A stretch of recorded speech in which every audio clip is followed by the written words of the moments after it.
नमस्कार साथियों, अगर आप 60 साल की एज को क्रॉस कर चुके हैं या फिर आपके परिवार में कोई ऐसा व्यक्ति जो 60 साल की एज को क्रॉस कर चुका है तो उसको ये वीडियो ज़रूर दिखाइएगा, क्योंकि आज की जो वीडियो है उसमें हम आपको बहुत ही महत्वपूर्ण जानकारी देने वाले हैं आप सभी के अधिकारों के बारे में और आपको क्या क्या लाभ गवर्नमेंट की तरफ से मिलते हैं। तो वही चीज़ों की जानकारी मैं आज आपको इस वीडियो में देने वाला हूँ, क्योंकि अक्सर देखा गया है जो गाँव या देहात के लोग होते हैं या अक्सर बूढ़े लोग जो होते हैं उनको इन सब चीज़ों के बारे में जानकारी नहीं होती, जिस वजह से उन्हें परेशान होना पड़ता है। तो आज की इस वीडियो में हम आपको बताएंगे कि सरकार की तरफ से कौन कौन से 6 बड़े राहतें आपको दी जाती हैं, जिसका जानना आप सभी को बेहद ज़रूरी है। तो चलिए बिना किसी देरी के अपनी इस वीडियो को स्टार्ट करते हैं और जो भी चीज़ें हैं वो एक एक करके आपको समझाते हैं। तो देखिए, नंबर 1 पर जो मैं आपको यहाँ बताने वाला हूँ वो रहेगा वरिष्ठ नागरिक ट्रिब्यूनल और त्वरित न्याय। यानी सभी सीनियर सिटीजन्स के लिए भारत सरकार की तरफ से एक ट्रिब्यूनल की स्थापना करी गई है। ट्रिब्यूनल एक आप लोग इस तरह से समझ सकते हो, एग्जाम्पल अगर मैं दूँ कि सभी सीनियर सिटीजन्स के लिए स्पेशल कोर्ट आप लोग कह सकते हो बनाया गया है, ताकि आप लोग को जो हाई कोर्ट है, सुप्रीम कोर्ट है, इसमें अगर आपको केस चल रहा है तो आपको बार बार दौड़ा भागी ना करनी पड़े, क्योंकि आप लोग भी जानते हो कि अगर कोर्ट में एक बार केस चला गया तो कितनी दौड़ा भागी उसमें होती है। तो इसीलिए गवर्नमेंट ने ट्रिब्यूनल की स्थापना करी ताकि सभी सीनियर सिटीजन आसानी से अपना केस जो है वो लड़ पाएँ। और ट्रिब्यूनल का मतलब ये है कि ये मात्र 90 दिनों में अपना फैसला दे देता है, आपका कितना भी बड़ा विवाद क्यों ना हो। तो अगर आपको कोई भी परेशान करता है, आपकी कोई संपत्ति किसी ने हड़प ली है, तो आप अपनी कंप्लेन यहाँ पर करेंगे। सीनियर सिटीजन ट्रिब्यूनल में क्या है कि वरिष्ठ नागरिकों की समस्याओं के समाधान के लिए सीनियर सिटीजन ट्रिब्यूनल की स्थापना करी गई। यदि घर में या बाहर या आस पड़ोसी कोई भी या रिश्तेदार आपको परेशान करता है तो कोई भी वरिष्ठ नागरिक जाकर के सीधे ट्रिब्यूनल में कंप्लेन कर सकता है।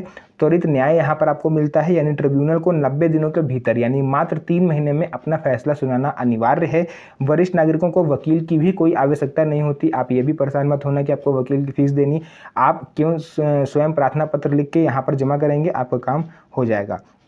यदि सही तरीके से शिकायत की गई तो वरिष्ठ नागरिक के पक्ष में जल्द से जल्द फैसला हो जाता है। वरिष्ठ नागरिकों के कानूनी अधिकार, सीनियर सिटीजन एक्ट 2007 जो कि सुप्रीम कोर्ट के द्वारा बनाया गया था 2007 में, सभी सीनियर सिटीजन्स के अधिकारों की रक्षा के लिए और उन्हें कानूनी संरक्षण देने के लिए। देखिए, वरिष्ठ नागरिक कल्याण अधिनियम 2007 के तहत वरिष्ठ नागरिकों और उनके माता पिता की देखभाल, आर्थिक सुरक्षा और संपत्ति की रक्षा की जाती है। बच्चों का ये नैतिक और कानूनी कर्तव्य है कि वे अपने माता पिता की देखभाल करें। मेंटेनेंस का अधिकार, यदि संतानें माता पिता की बुनियादी ज़रूरतें नहीं पूरी करती तो वरिष्ठ नागरिक ट्रिब्यूनल या में मेंटेनेंस गुजारा भत्ता के लिए आप लोग इसमें मांग कर सकते हो। इसमें रहना, खाना, दवा, चिकित्सा, आवास आदि शामिल होता है। अब यहाँ पर जो 3rd पॉइंट है वो मैं आपको बताऊंगा कि आपको स्वास्थ्य संबंधी राहतें भी यहाँ पर सरकार की तरफ से दी जाती हैं, जिसमें मुफ्त इलाज, आयुष्मान कार्ड, ये सब शामिल है। रही बात फ्री में इलाज की, तो वो सभी सरकारी अस्पतालों में तो आपका फ्री में इलाज होता ही है, लेकिन प्राइवेट अस्पतालों में भी आप फ्री में इलाज करा सकते हो अगर आपके पास आयुष्मान कार्ड बना हुआ है तो। अब बहुत से लोग सोचेंगे कि आयुष्मान कार्ड कैसे बनेगा जब लिस्ट में नाम ही नहीं है। तो आपको कुछ नहीं करना, अगर लिस्ट में नाम नहीं है तो सिंपली आपको अपना राशन कार्ड लेना है, आधार कार्ड लेना है और पासपोर्ट साइज फ़ोटो लेनी है तुरंत ताज़ी खींची हुई, और वो लेकर के आपको चले जाना है अपने नज़दीकी स्वास्थ्य केंद्र या फिर किसी भी सरकारी अस्पताल में। वहाँ पर आपका वो आयुष्मान कार्ड के लिए आवेदन कर देंगे। इसके बाद इसमें आपको क्या मिलता है, 5 लाख रुपए तक का आपको इलाज दिया जाता है। 1 साल में आप 5 लाख रुपए तक का इलाज इसके थ्रू करवा सकते हो। इसके लिए सभी सीनियर सिटीजन्स पात्र होते हैं, कोई वर्ग विशेष नहीं, कोई धर्म जाति नहीं, कोई किसी भी धर्म के हो, किसी भी वर्ग के हो, बस 60 साल की एज आपकी कंप्लीट होनी चाहिए। दूसरा ये है कि 70 वर्ष या उससे अधिक आयु के नागरिक घर बैठे भी इस कार्ड के लिए आवेदन कर सकते हैं। प्राथमिकता का अधिकार यानी राइट टू प्रायोरिटी, ये क्या होता है? देखिए, आप किसी भी बैंक में जा रहे हो पैसे निकालने, वहाँ पे बहुत लंबी लाइन लगी हुई है। आप कहीं सफ़र कर रहे हो, आप टिकट लेने जा रहे हो, वहाँ पर भी अच्छी खासी लाइन लगी हुई है। आप राशन लेने जा रहे हो, वहाँ पर लाइन लगी हुई है। किसी अस्पताल में दिखाने गए हो, वहाँ पर लाइन लगी हुई है।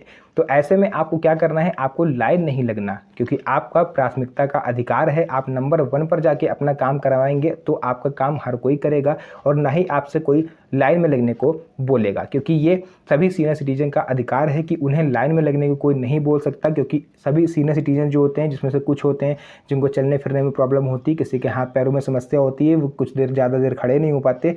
इस वजह से आपका जो काम है वो नंबर 1 पर किया जाएगा। कोई भी आपको लाइन में लगने को नहीं बोल सकता। अगर बोलता है तो आप उसकी कंप्लेन कर सकते हो, उसके खिलाफ कार्रवाई की जाएगी। इसी के साथ साथ कानूनी संरक्षण आपको मिल जाता है। यदि कोई भी कर्मचारी या फिर कार्यालय का व्यक्ति, कोई सरकारी अफसर आपसे बदतमीजी करता है तो उसके खिलाफ भी अगर आप कंप्लेन करते हो तो फिर आपकी सुनवाई होगी। और छठा और सबसे लास्ट यहाँ पर आ जाता है एफडी और ब्याज पर छूट। यानी कि अगर आपका जो बैंक की सेविंग है, आपने एफडी कराई हुई है या फिर आपके बैंक में इतना अमाउंट है कि आपका एक साल में लगभग 1 लाख रुपए तक ब्याज आ जाता है, तो उस पर गवर्नमेंट अब किसी तरह की कोई भी टीडीएस नहीं काटेगी, ना ही उस पर कोई टैक्स आपसे लिया जाएगा। इसी के साथ साथ आ जाता है देखिए किराए की संपत्ति पर अधिकार। यानी कि अगर आपकी संपत्ति पर यानी प्रॉपर्टी है, आपका घर, मकान, दुकान, कुछ भी आपने किराए पर उठाया हुआ है और उससे सालाना 6 लाख रुपए तक की आपकी जो किराए की आय है वो जनरेट हो जाती है, तो इस केस में गवर्नमेंट अब आपका जो टैक्स है वो नहीं काटेगी, ना ही कोई टीडीएस उस पर लेगी, क्योंकि आपकी मेहनत की कमाई पर गवर्नमेंट का कोई भी अधिकार नहीं है। तो ये सब चीज़ें थी। बाकी पेंशन का अधिकार आपको मिलता ही है। आप किसी भी एज वर्ग के हो, चाहे 60 साल के हो, चाहे 70 साल के हो, चाहे आप विकलांग हो, चाहे विधवा स्त्री हो, पेंशन तो आप सभी को मिलती है। क्योंकि वो अलग चीज़ें कहीं कम, कहीं पर ज़्यादा, कहीं 1250, कहीं 1000, कहीं 2500, वो हर जगह मिलती है। तो ये सब चीज़ें थी। बाकी अगर आपके मन में कोई और डाउट हो पेंशन को लेकर के, या फिर आपको सीनियर सिटीजन से रिलेटेड कोई प्रॉब्लम हो, संपत्ति से लेकर कोई प्रॉब्लम हो, तो आप नीचे कमेंट सेक्शन में ज़रूर बताइएगा, मैं उसको सॉल्व करने की कोशिश करूँगा। एंड अंत में मैं एक चीज़ और बता दूं, यहाँ पर संपत्ति का अधिकार भी आपको दिया जाता है सेक्शन 23 के तहत। यदि आपने संपत्ति अपनी संतानों को दे दी और आप उनसे वापस लेना चाहते हो तो उसके लिए भी आप ट्रिब्यूनल में शिकायत कर सकते हो, वो भी आपकी संपत्ति को आपको वापस दे देंगी। कई बार देखा गया है कि बच्चे संपत्ति के लालच में माता पिता की सेवा करते हैं, संपत्ति मिल जाने के बाद उन्हें वृद्धाश्रम छोड़ आते हैं। तो इस केस में जो माँ बाप होते हैं वो ठगा हुआ महसूस करते हैं। तो ऐसा कोई केस अगर आपके साथ हुआ है तो आप ट्रिब्यूनल में शिकायत करो या नज़दीकी थाने में जाकर के आप कंप्लेन करोगे, तो वो आपकी संपत्ति आपको वापस दिलवाने में आपकी पूरी मदद करेंगे। तो जो भी चीज़ें थी मैंने पूरा क्लियर कर दिया है। अगर वीडियो पसंद आया तो वीडियो को लाइक करके चैनल को सब्सक्राइब जरूर करें, क्योंकि इस तरह की वीडियोस आपको मेरे चैनल पर मिलती रहती है। तो मिलेंगे आप सभी से नेक्स्ट वीडियो में एक और अच्छी इंटरेस्टिंग मज़ेदार वीडियो के साथ। तब तक के लिए धन्यवाद। जय हिंद।